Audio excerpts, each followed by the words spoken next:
കാലുകളിലെ രക്തക്കുഴലുകൾ തടിച്ചു കിടക്കുന്ന ഒരു അവസ്ഥ, അതാണ് വെരിക്കോസ് വെയിൻ എന്ന് പറയുന്നത്. അപ്പോൾ ഇത് ഉണ്ടാവുന്നത് നമ്മുടെ കാലിലെ രക്തം മേളിലേക്ക് നമ്മുടെ ഹാർട്ടിലേക്ക് പമ്പ് ചെയ്ത് പോകേണ്ടതാണ്. അപ്പോൾ അതിനെ സഹായിക്കുന്ന വാൽവ്സും ഉണ്ട് ഈ രക്തക്കുഴലിനകത്ത്. അപ്പോൾ ഈ വാൽവ്സിന് എന്തെങ്കിലും ഡാമേജ് സംഭവിക്കുമ്പോൾ ഇത് പ്രോപ്പറായിട്ട് മുകളിലേക്ക് പമ്പ് ചെയ്ത് പോവില്ല. അപ്പോൾ ഈ സമയത്ത് അത് പൂൾ ചെയ്ത് കിടന്നിട്ടാണ് നമുക്ക് ഈ വെരിക്കോസ് വെയിൻ എന്ന് പറയുന്ന ഒരു പ്രോബ്ലം വരുന്നത്. അപ്പോൾ ഇത് കൂടുതലായിട്ടും നിൽക്കുന്ന ജോലിയുള്ളവർക്ക്, പിന്നെ അതുപോലെ തന്നെ ഒബേസിറ്റി, അമിതവണ്ണം ഉള്ളവർക്കൊക്കെ ഇത് കൂടുതലായിട്ട് കാണാറുണ്ട്. അപ്പം ഇതിന് ആയുർവേദത്തിൽ ചികിത്സകളുണ്ട്, പലതരത്തിലുള്ള നീര് കുറയ്ക്കാനുള്ള ചികിത്സയുണ്ട്, പിന്നെ പലതരത്തിലുള്ള മസാജസ് ഒക്കെ വെരിക്കോസ് വെയിനിന് ഹെൽപ്പ് ചെയ്യുന്ന പലതരത്തിലുള്ള ചികിത്സകൾ നമുക്കുണ്ട്. അപ്പോൾ അതുകൂടാതെ വെരിക്കോസ് വെയിൻ കുറയ്ക്കാൻ സഹായിക്കുന്ന കുറച്ച് ടിപ്സും എക്സസൈസസും ഒക്കെ ഉണ്ട് നമുക്ക് ഡെയിലി ലൈഫിൽ ചെയ്യാൻ പറ്റുന്ന.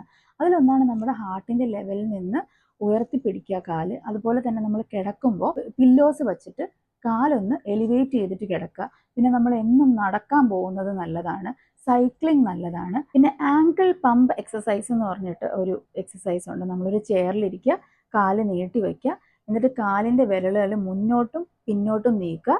ഇതൊരു 20 to 30 ടൈംസ് ചെയ്യുക. ഇത് നമ്മുടെ സർക്കുലേഷൻ കൂട്ടാനും നീര് കുറയ്ക്കാനും സഹായിക്കുന്നു. അടുത്ത എക്സസൈസ് ഹീൽ റൈസസ് ആണ്. നമ്മൾ നിന്നിട്ട് ഉപ്പൂറ്റി ഇങ്ങനെ പൊക്കുക, എന്നിട്ട് നോർമലിലേക്ക് വരിക. അങ്ങനെ ഒരു 20 ടൈംസ് എന്നും ചെയ്യുന്നത് നമ്മുടെ കാഫ് മസിൽസ് സ്ട്രെങ്തൻ ആവാനും ബ്ലഡ് ഫ്ലോ ഇംപ്രൂവ് ചെയ്യാനും ഒക്കെ സഹായിക്കുന്നതാണ്.